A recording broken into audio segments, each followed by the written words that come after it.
On the streets of Pointe Noire, the economic city of the Republic of Congo, it is a normal day just like any other, with people going about their daily lives. But at this particular area in the central business district is a man, probably unaware of what is going on around him. He and others like him have been branded all sorts of derogatory names, simply to mean mentally unstable.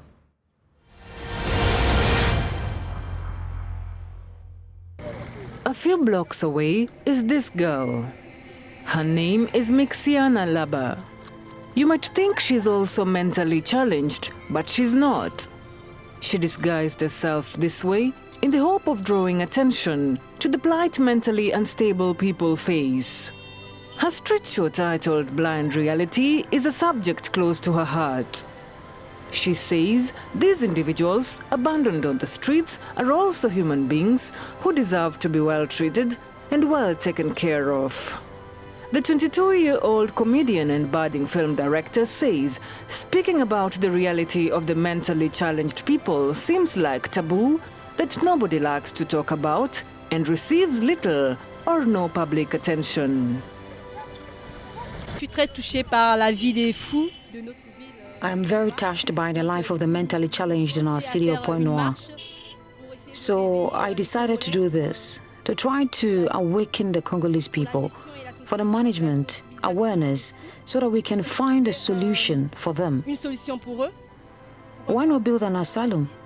Because since 1996, there has been nothing. Seeing these people on the streets, seeing that no one pays attention to them, even when they end up going back to the same place, it really feels some way. So as an artist, I represent these people, and I hope there will be a change in their case.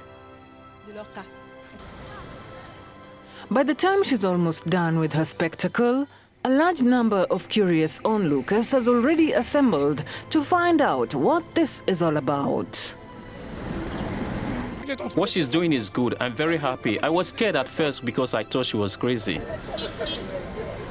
Mixiana is just among the few who are concerned about what people with mental illness go through. Many a times they're abandoned by their families and left to fend for themselves. The society looks down upon them as they are seen as a menace. But why so much ignorance for these individuals? And why is there stigma against them?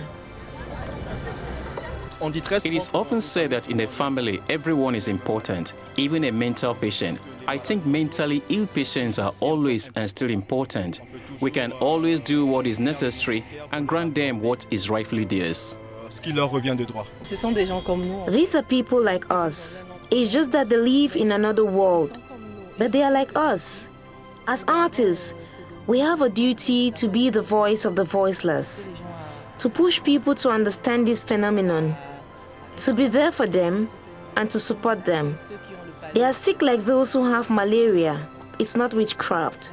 We really must support them so that they change.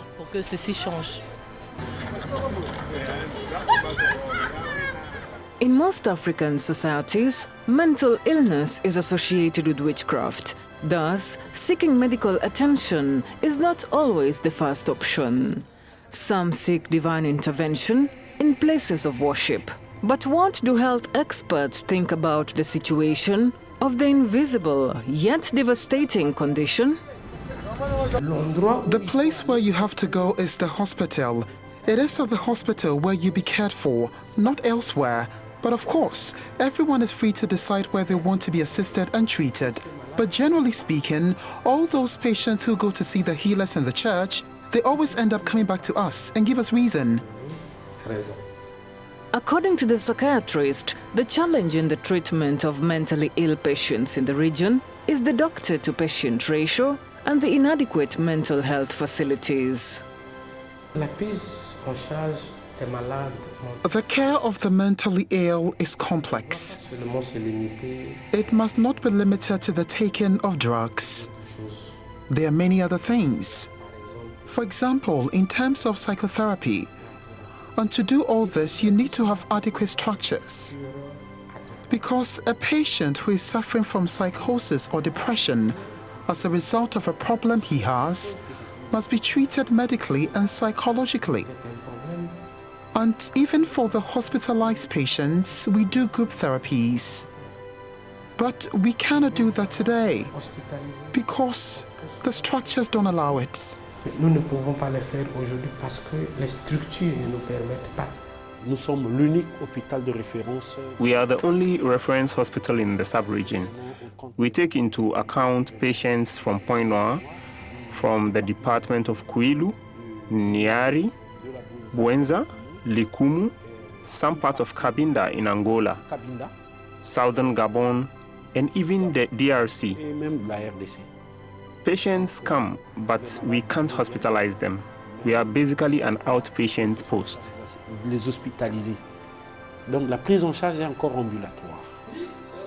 The hospital officials acknowledge the existing challenges they face, worsened by an economic crisis the country is currently facing. The government, on the other hand, believes mental health asylums should be built. But before doing that, there should be enough personnel to cater for these patients. At the moment, this is not the case. We really want to solve this problem. The constraint, however, is, do we have the doctors, the psychiatrists who will agree to go work in these centers? We will raise the issue at the level of the ministry because the decision-making competence will be transferred.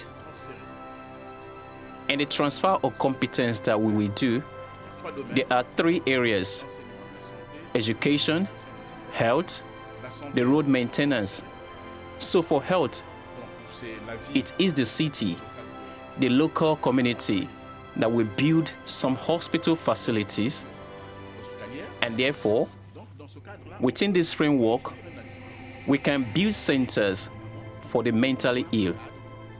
But primarily, we must have specialists, those who are specialized in the center of the mentally ill.